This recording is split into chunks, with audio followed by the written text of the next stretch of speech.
Ya, saya masih tidak puas tentang itu karena apa? Masyarakat Indonesia sekarang ini banyak yang anti sawit. Dia tidak tahu sebenarnya menari dengan gendang orang. Siapa yang anti sawit?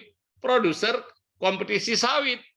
Kemudian mereka mengkampanyekan sawit jelek kepada lingkungan macam itu. Orang-orang Indonesia, bahkan orang pinter Indonesia ikut anti sawit. Padahal sawit itu mempekerjakan 17 juta orang.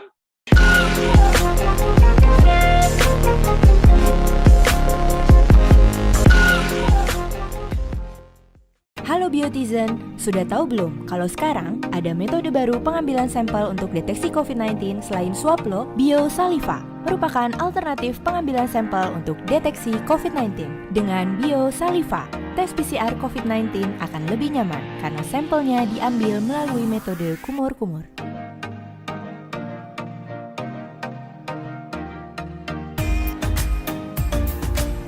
Tes PCR COVID-19 aman dan nyaman. BioSaliva aja.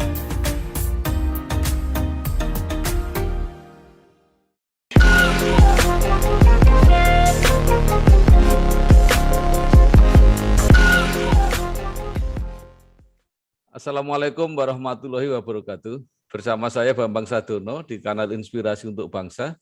Mudah-mudahan kanal ini selalu bisa memberi inspirasi, motivasi, edukasi, dan syukur bisa membantu mencari solusi.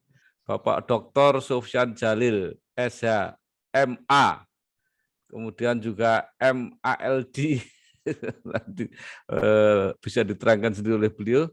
Beliau saat ini adalah Menteri Agraria dan Tata Ruang, sekaligus juga Ketua Badan Pertanahan Nasional. Apa kabar, Pak? Baik sekali, Mas Bambang, baik sekali. Iya. Saya ingin bertanya sedikit. Bapak ini kan sering dihentikan di tengah jalan, artinya tidak sampai penuh jadi menteri. Tapi tidak dibuang gitu loh. Artinya tidak berhenti itu, tapi dipindahkan ke tempat lain.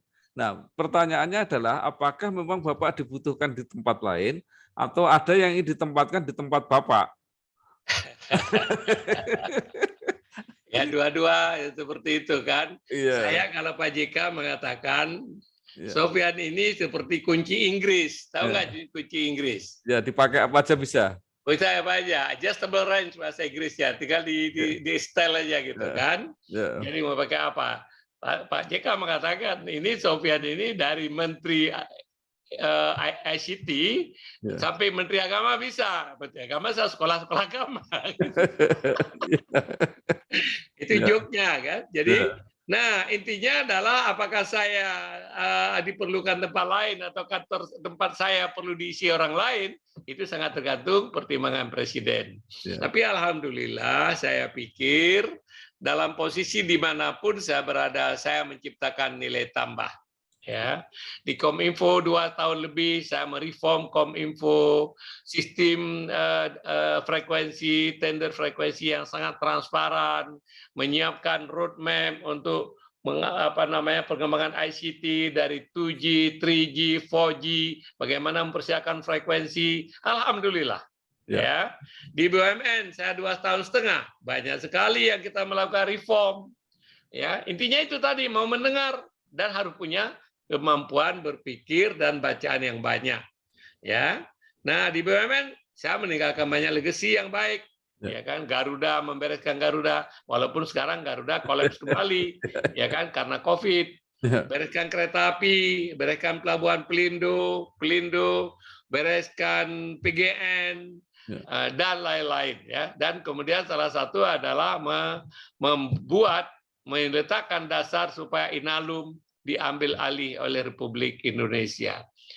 Di Menko Perekonomian, paling sedikit saya meninggalkan, itu singkat saya di Menko Perekonomian, setahun aja. Meninggalkan apa yang disebut dengan dana sawit sekarang ini, BPDWKS. Itu 17 kali rapat, Pak. Begitu rumitnya menyelesaikan masalah itu. Tapi alhamdulillah dengan membuat dana sawit itu, kita bisa mendapatkan harga sawit yang cukup bagus, karena sawit adalah salah satu komoditi yang sangat unggul di Indonesia. Ya, saya masih tidak puas tentang itu karena apa? Masyarakat Indonesia sekarang ini banyak yang anti sawit. Dia tidak tahu sebenarnya menari dengan gendang orang.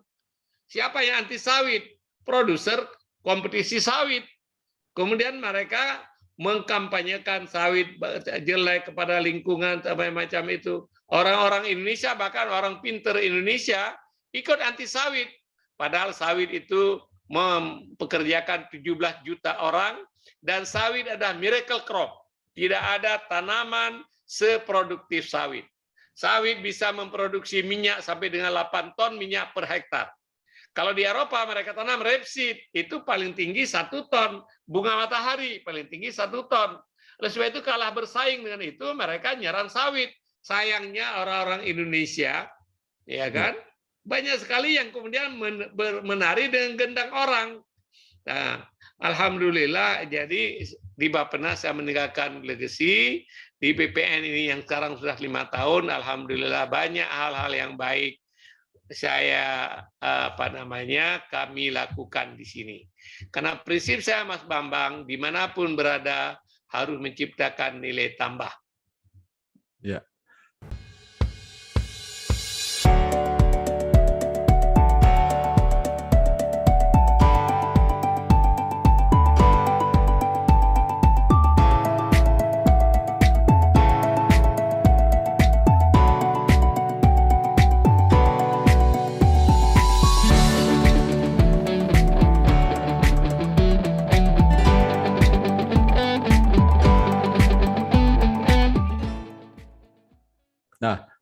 Bapak kelihatannya yang paling lama ini di Kementerian Agraria dan Tata Ruang, sekaligus Kepala Badan Pertanahan Nasional. Pasti sudah banyak capaian, antara lain apa saja, Pak? Begitu saya masuk kemari, ya, untuk diketahui biasanya BPN ini mengeluarkan sertifikat sekitar 1 juta sertifikat tiap tahun. Saya masuk kemari, saya perkenalkan program namanya PTSL, Pendaftaran Tanah Sistematik Lengkap. 2017 kami berhasil mendaftarkan tanah 5,4 juta. 5,4 juta. Ya, dari biasanya sekitar 1 juta. 2018 9,3 juta. 2019 11,2 juta. 2020 karena Covid turun menjadi 7,1 juta. 2021 sekarang naik lagi 10,3 juta. Tujuan akhirnya lah kita ingin mendaftarkan seluruh tanah. Kalau seluruh tanah sudah terdaftar, apalagi bersertifikat, maka konflik pertanahan akan hilang.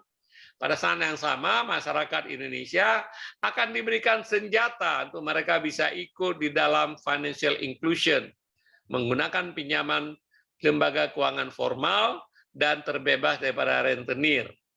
Nah, sekarang saya mendapatkan di kantor ini, di tanah ini, banyak mafia. Saya perangin mafia ini.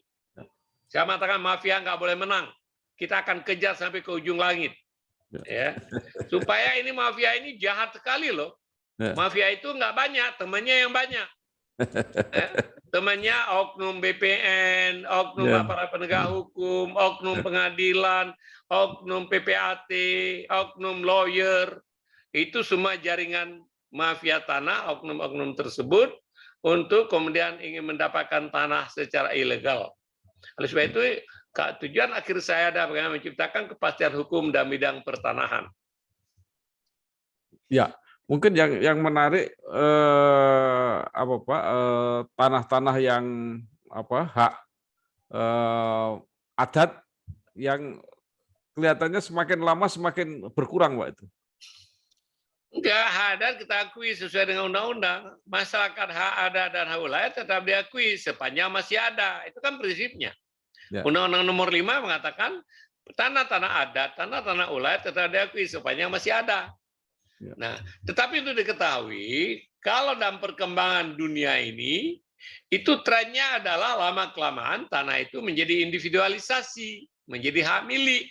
Di Eropa dulu semua tanah ada tanah ulayat atau tanah adat. Kemudian diklaim oleh raja, menjadi tanah raja. Lahirnya masyarakat kapitalis, kemudian berkembang konsep private property. Tanah-tanah raja itu yang dikuasai oleh rakyat diberikan kepada rakyat. Lahirnya tanah hak milik. Di Indonesia juga tren itu terjadi. Tetapi di mana ada tanah adat, tanah ulayat, kita tetap lindungin. Di Bali, desa Pekraman, kita berikan hak milik kepada desa Pekraman. Di Sumatera Barat, tanah-tanah ulayat masyarakat Sumatera Barat kita hargai. Di Papua, tanah-tanah ulayat masyarakat Papua dihargai. Tapi jangan kemudian Jakarta ini mengatakan tanah adat dulu, gitu loh. Kalau itu kacau balau. Kalau ditarik-tarik ke zaman Majapahit, seluruh Jawa ini ada tanah adat. Itu kacau balau negeri ini, gitu loh Mas. Cuma rebahan tapi bisa bikin perubahan. Waktunya mulai bisa apa aja dari satu aplikasi. Mulai adaptasi cara bayar baru. Bisa, kan pakai Kris, jadi mudah. Mulai eksplorasi cara tarik tunai baru. Ya bisa lah. Dengan mobile tunai, gak perlu ribet. Mulai melihat potensi bisnis baru. Bisa dong, transfer luar negeri cukup dari sini. Yuk, buka tabungan BNI, Cukup selfie. dan aktifkan BNI Mobile Banking. Mulai bisa apa aja sekarang. Ya, nah kemudian yang juga sering menjadi masalah itu kan tanah-tanah negara yang diberikan dalam bentuk HGB atau hak pakai yang kadang-kadang itu bisa konflik dengan rakyat. Itu seperti apa, Pak? Ini yang tanah-tanah konflik dengan rakyat itu dua hal. Yang pertama adalah tanah itu diberikan mungkin pada tahun 60, 70, 80, 90, ya kan? Nah, pada saat itu tanah belum ada harganya. Ya. Ada yang dibeli oleh pengusaha, kemudian keluar HGU atau HGB, dibebaskan, dibayar, bahkan kita tidak akan berikan hak kalau tanpa ada bukti pembebasan atau pengganti rugi kepada pemiliknya. Namun sekarang penduduk bertambah, ya. Yang kakeknya udah jual tanah waktu itu, sekarang nggak ada tanah lagi. Itu sumber masalah. Yang kedua, banyak juga tanah pemilik hak tadi tidak ngurus, tidak diurus tanahnya. Mungkin kebanyakan, ya kan, tidak diurus. Kemudian diserobot oleh masyarakat. Itu jadi sumber konflik, ya kan. Nah, itu persoalannya. Oleh sebab itu kita sekarang memperkenalkan bank tanah untuk menyelesaikan masalah-masalah tersebut. Tujuan akhirnya adalah keadilan dalam bidang pertanahan. Bank tanah insya Allah awal Januari ini sudah mulai beroperasi. Semua tanah-tanah yang HGU yang tidak diperpanjang atau HGU yang sudah habis nanti masuk ke bank tanah. Bank tanah yang mengatur kembali. Sehingga kita bisa atur untuk kepentingan sosial, kepentingan masyarakat, untuk reforma agraria, untuk taman, untuk lapangan sepak bola, dan juga untuk kepentingan ekonomi. Kalau itu tanah masih kebun itu masih memang pantas untuk jadi kebun, itu kita perpanjang juga karena kebun jangan dimusuhin kebun. Kebun itu sawit sekarang ini menghasilkan devisa hampir 25 miliar dolar, mempekerjakan orang langsung tidak langsung mencapai 17 juta. Sebab itu kita nggak boleh musuhin. Cuman kalau kemudian mereka sengketa dengan masyarakat, itu yang harus kita selesaikan. Gitu loh, Mas. Ya. Nah, Pak Sofyan, dulu pernah ada ketetapan MPR yang meminta supaya pemerintah dan DPR itu memperbaiki undang-undang tentang reforma agraria, artinya memperbaiki juga undang-undang pokok agraria. Tapi bertahun-tahun itu tidak terjadi perbaikan undang-undang itu. Kenapa itu, Pak? Ya, kita tahulah tanah ini lihat loh. Banyak sekali kepentingan, banyak sekali tarik-menarik. Nah, waktu saya di sini, undang-undang pertanahan itu saya dorong. Ya. Kemarin nyaris disahkan, tapi menjelang pengesahan kan ribut tuh, ingat nggak? Ya. Waktu pengesahan undang-undang KUHP dan lain-lain, menjelang pelantikan presiden, akhirnya ditunda. Ya. Tapi alhamdulillah sekarang beberapa prinsip itu kita masukkan dalam undang-undang Cipta Kerja. Ya. Namun kami tetap masih punya keinginan, Pak Bambang, untuk memasukkan kembali undang-undang pertanahan sehingga hal-hal yang belum ada dalam sistem undang-undang yang ada sekarang yang kita butuhkan sekali untuk memperbaiki dan mengatasi masalah pertanahan ini akan tercover dengan aturan yang lebih tepat. Ya. Undang-undang pokok agraria luar biasa bagus filosofinya. Ya. Tapi Undang-Undang Pokok Agraria dulu dibikin di waktu masyarakat agraris. Ya. Namanya juga Undang-Undang Pokok Agraria. Karena waktu itu 90% lebih orang Indonesia bekerja di sektor pertanian, agraris, ya, sehingga Undang-Undang Pokok Agraria. Hari ini masyarakat yang bekerja di sektor pertanian, agraria itu makin sedikit, lebih banyak masyarakat di sektor industri dan lain-lain. Oleh sebab itu pengaturan masalah tanah juga tentu mengikuti perkembangan zaman. Dulu masyarakat memerlukan luas tanahnya untuk pertanian. Sekarang masyarakat lebih penting bagaimana bisa dapat tanah untuk rumahnya bagi yang tinggal di perkotaan atau bekerja di sektor industri. Jadi ini kita harus atur dan perlu undang-undang ini diperbaharui atau dimasukkan RUU baru. Kami sudah bicara sama DPR, mudah-mudahan musim sidang tahun depan undang-undang pertanahan yang beberapa pasal aja perlu kita lengkapin. Ya, mudah-mudahan ini jadi legacy Pak Sofyan ini selama menjadi Menteri Agraria ini. Ya.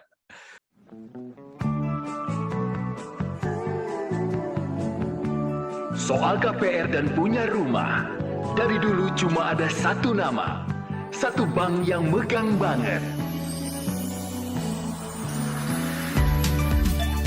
Sekarang A sampai Z-nya serba digital buat kita. Cukup satu website untuk mulai cari hunian yang oke.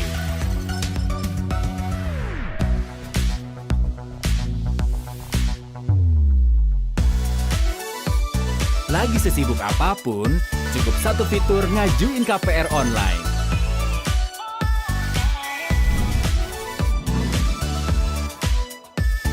Sampai satu aplikasi biar gampang bayar biaya rutin. Kini, semua ada di jarimu. Satu nama dengan pengalaman 45 tahun memimpin segmen KPR. KPR, pasti BTN.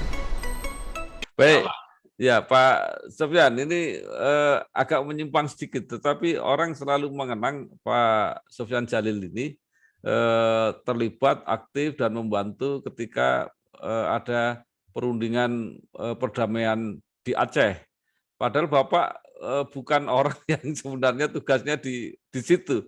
Itu seperti apa ceritanya, Pak?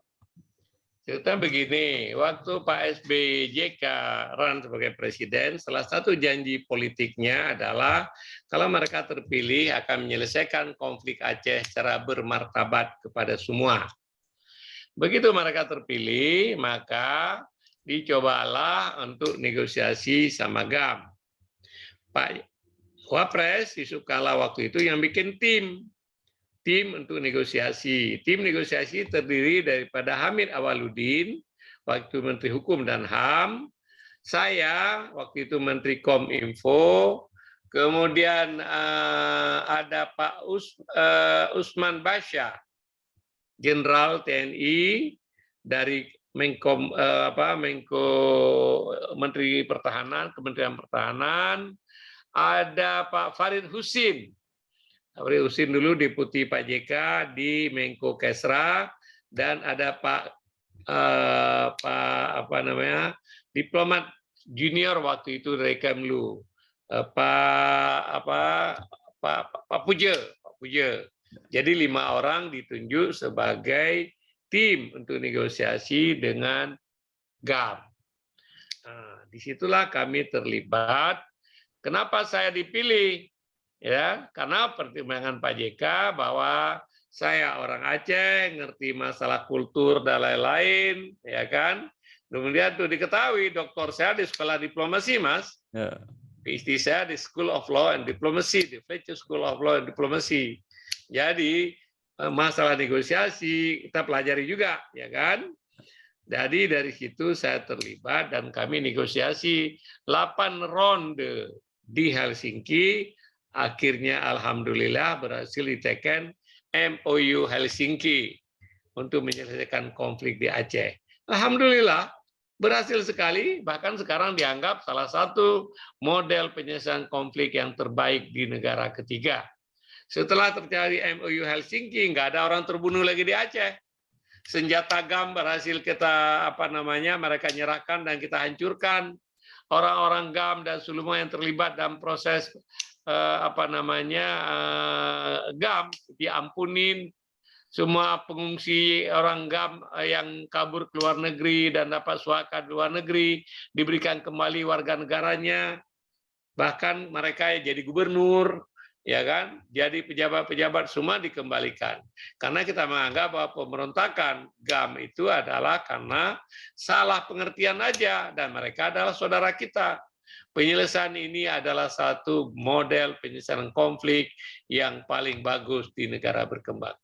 Terima kasih sekali Bapak Dr. Sufyan Jalil, SHMA, Master Law and Diplomacy, kira-kira seperti itu, Menteri Agraria dan Tata Ruang, Kepala Badan Pertanahan Nasional. Banyak sekali yang bisa kita serap, kita pelajari. Sekali lagi terima kasih Pak, sukses. Terima kasih Pak Bambang. Wassalamualaikum warahmatullahi wabarakatuh. Waalaikumsalam warahmatullahi wabarakatuh.